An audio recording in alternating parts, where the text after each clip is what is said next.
Ganache ചെയ്യുന്ന എങ്ങനെ നമുക്ക് നോക്കാം. അതിനായിട്ട് ഞാനിപ്പം 1 കപ്പ് കൊക്കോ പൗഡർ എടുത്തിട്ടുണ്ട്. അത് നമുക്ക് ഇതിലേക്ക് ഇട്ട് കൊടുക്കാം. സ്പൂൺ കോൺഫ്ലവർ ആണ് നമുക്ക് ഇതിലേക്ക് ഇട്ട് കൊടുക്കാം. ഞാൻ അളന്നെടുത്തേക്കുന്നതാണ് 3 സ്പൂൺ കോൺഫ്ലവർ. പിന്നെ ഇത് 150 ഗ്രാം പഞ്ചസാരയുണ്ട്. ഇത് നമുക്ക് ഇതിലേക്ക് ഇട്ട് കൊടുക്കാം. പഞ്ചസാര പൊടിക്കൊന്നും വേണ്ട, അല്ലാതെ അങ്ങ് ഇട്ട് കൊടുത്താൽ മതി. പിഞ്ച് സോൾട്ട് ഇട്ട് കൊടുക്കാം. നല്ല പോലെ ഇനി മിക്സ് ചെയ്തെടുക്കണം.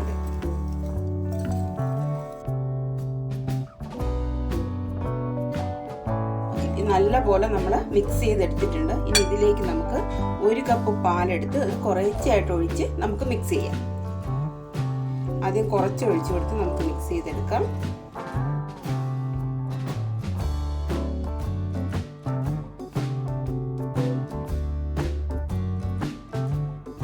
ഗനാഷിൻ്റെ മിക്സ് എല്ലാം ഇതാ റെഡി ആയിട്ടുണ്ട്. ഇനി നമുക്കിനി ഒരു പാനിലോട്ട് മാറ്റി ഇത് നല്ല പോലെ ഒന്ന് കുറുക്കിയെടുക്കണം. അപ്പോൾ നമുക്കിനി ഇതിന് പാനിലോട്ട് ഒഴിക്കാം.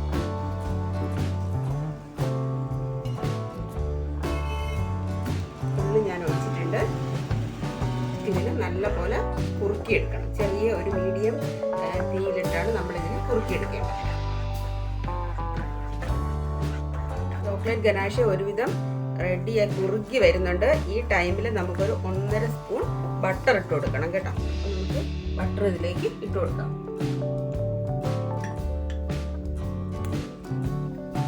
നല്ല പോലെ നമുക്ക് മിക്സ് ചെയ്യണം. ഇത് കുറച്ചും കൂടി ഒന്ന് കുറുക്കി വരാനുണ്ട്. അതുവരെ നമുക്കൊന്ന് മിക്സ് ചെയ്തുകൊണ്ടിരിക്കാം.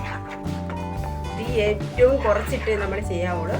ഇനി ഇതിൻ്റെ മധുരം എന്ന് പറയുന്നത് കുട്ടികൾക്കാണെങ്കിൽ കഴിക്കുന്നതാണ്. അപ്പം ഓരോ കുട്ടികൾക്കുള്ള മധുരത്തിനനുസരിച്ച് നമുക്ക് കുട്ടികൾക്ക് കുറച്ചുകൂടെ മധുരം വേണമെന്നുണ്ടെങ്കിൽ കുറച്ചുകൂടെ മധുരം ചേർക്കാം. ഇതൊരു 150 ഗ്രാം എന്ന് പറയുന്നത് അതൊരു കണക്കാണ് പറയുന്നത്. പിന്നെ ഓരോരുത്തർക്കുള്ള മധുരത്തിനനുസരിച്ച് നമുക്ക് പഞ്ചസാരയുടെ അളവ് കൂട്ടുകയും കുറയ്ക്കുകയും ചെയ്യാം കേട്ടോ.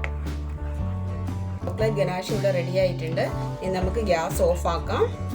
ഓഫാക്കിയതിന് ശേഷം നമുക്കൊരു ബൗളിലേക്ക് ഇതിനെ മാറ്റാം. തണുത്തതിന് ശേഷം നമുക്ക് ഫ്രിഡ്ജിൽ വെച്ച് ആവശ്യത്തിനനുസരിച്ച് കേക്കിലോ നമ്മുടെ പാൻ കേക്കിലോ എന്തിനു വേണമെങ്കിലും നമുക്കിതിന് ചേർത്ത് കഴിക്കാം. അപ്പം നമുക്കിനി തീ ഓഫാക്കാം.